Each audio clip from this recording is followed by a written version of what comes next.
আজ পয়লা সেপ্টেম্বর 15ই ভাদ্র 1427 মঙ্গলবার। আজ আমি টকশোতে প্রথমে আপনাদের একটা যে আলোচনাটা রাখছি সেটা মূলত যারা সঠিকভাবে নিজেদের জন্ম নক্ষত্র জানেন না, তার কারণ অনেক কারণ, হয়তো নির্দিষ্ট লগ্নটা ঠিকমতো জানেন না বলে নক্ষত্র ঠিকভাবে নির্বাচন করা যায় না, বা জন্ম সময়টাই বিশেষত জানেন না কিন্তু জন্মদিনটা জানেন। তাদের সুবিধার্থে এই প্রোগ্রামটা আমি করছি।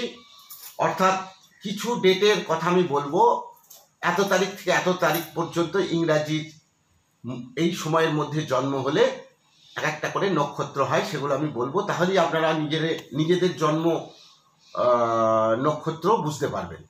মূলতই বললাম, যাদের ঠিকঠাকভাবে কোষ্ঠী নেই তাদের জন্য এই মূলত অনুষ্ঠানটা। আর নক্ষত্র হচ্ছে আমাদের জ্যোতিষ বিচারের একটা খুব ভাইটাল জায়গা।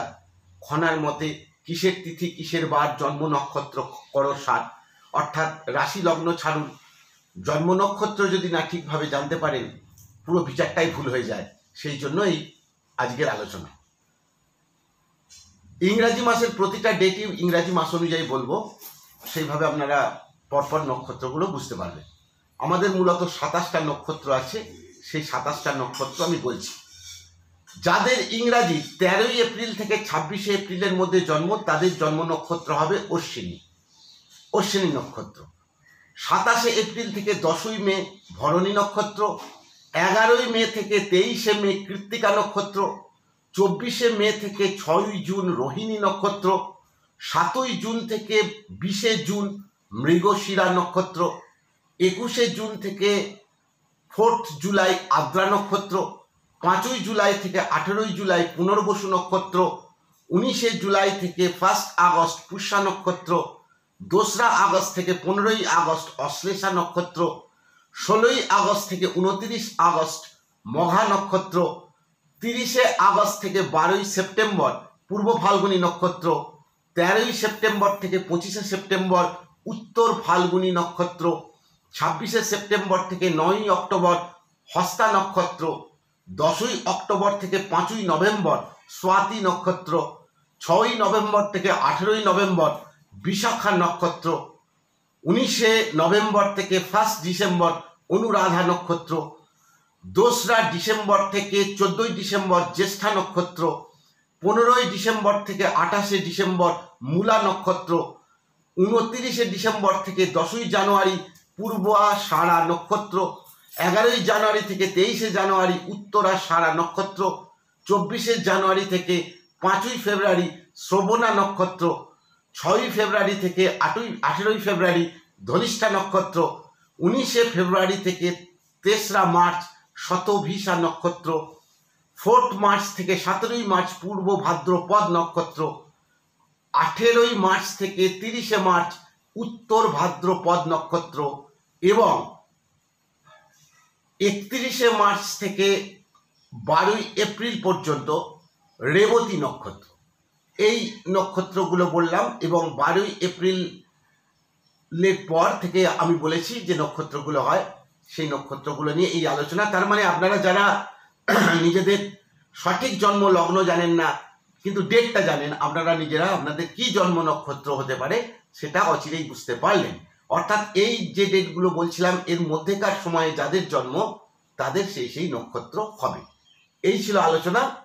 এবার জেনে নিন আজকের মঙ্গলবারের বিভিন্ন রাশির রাশিফল, দিনটা কেমন যাবে। আজ মঙ্গলবার মেষ রাশির মনোব্যথা, বৃষ রাশির ঝামেলা, মিথুন রাশির পরিবর্তন, কর্কট রাশির সাফল্য, সিংহ রাশির মনোকষ্ট, কন্যা রাশির হতাশা, তুলা রাশির সম্মান লাভ, বৃশ্চিক রাশির কষ্টপ্রদ, ধনু রাশির হতাশা, মকর রাশির শুভপ্রদ, কুম্ভ রাশির ব্যয়বহুল এবং মীন রাশির বিজয়। এই ছিল আজকের রাশিফল। আজ যারা আমার ভিডিও নূতন দেখছেন, আমার এই ধরনের ভিডিও আপনার ভালো লাগলে আমার ভিডিওকে লাইক করুন, শেয়ার করুন। আরও নূতন আপডেট পেতে আমার চ্যানেলটাকে সাবস্ক্রাইব করে বেল আইকনে ক্লিক করে অল নোটিফিকেশনস অন করুন। আমি প্রতিদিন একটা করে জ্যোতিষ, তন্ত্র ও আধ্যাত্মিক বিষয়ের ওপর ভিডিও দিয়ে থাকি। তার সঙ্গে একটা করে রেমেডি বলে থাকি, যে রেমেডি আপনাদের কাজে লাগবে। এবার আমি রেমেডির জায়গায় এসে গেছি। আজকের রেমেডিটা বলছি মূলত সমস্ত দুঃখ দূর করার টোটকা। একটা মন্ত্র বলছি, এই মন্ত্রটা জপ করলে মানুষের মনে, প্রত্যেক মানুষের মনেই কিছু না কিছু দুঃখ আছে, সেই দুঃখ থেকে আপনারা মুক্তি পাবেন এবং জীবনে আপনাদের দুঃখের সম্মুখীন হতে হবে না। মন্ত্রটা হচ্ছে ওং গাং ওং। এই মন্ত্রটা প্রতিদিন উত্তর দিকে বা পূর্ব দিকে মুখ করে 2000 বার করে জপ করবেন। নিজের দুঃখ থেকে বাঁচার জন্য এটুকু অবশ্যই করবেন, অসম্ভব ভালো ফল পাবেন। এটা মা গঙ্গার মন্ত্র। যাই হোক, এই ছিল রেমেডি। মন্ত্রটা আবার বলছি, ওং গাং ওং, অর্থাৎ সামনে ওং, শেষে ওং, মাঝে গাং, গয়াকার উনস্টম। এইটা আপনারা জপ করুন, এর ফল অবশ্যই বুঝতে পারবেন। মা গঙ্গার কাছে আপনাদের সকলের জন্য জীবনে সুখ লাভের প্রার্থনা করে আজকের মতো আমি টকশো থেকে বিদায় নিচ্ছি। ওম সদ্য পাতক সংহন্ত্রী সদ্য দুঃখ বিনাশিনী সুখদা মোক্ষদা গঙ্গা গঙ্গৈব পরমাগতি। জয় মা। সকলে ভালো থাকুন।